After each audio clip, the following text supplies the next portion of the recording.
देखिए, हम लोग जो पिछड़े वर्ग মানুষ আছে তাদের জন্য আজকে দিনটা খুব স্মরণীয় দিন।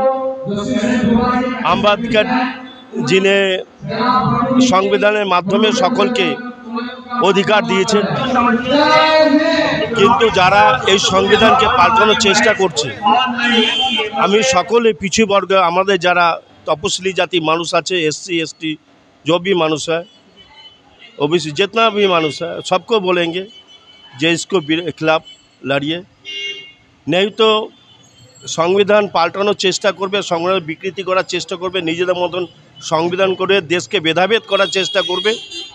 এই যাতে ভেদাভেদ না করতে পারে, মানুষের সঙ্গে মানুষের লড়াই না করতে পারে, জাতির সঙ্গে জাতির লড়াই না করতে পারে, এই যে আমাদের আম্বেদকর সেই অধিকার দিয়েছে সংবিধানকে রক্ষা করার দায়িত্ব হচ্ছে আমাদের সকলের।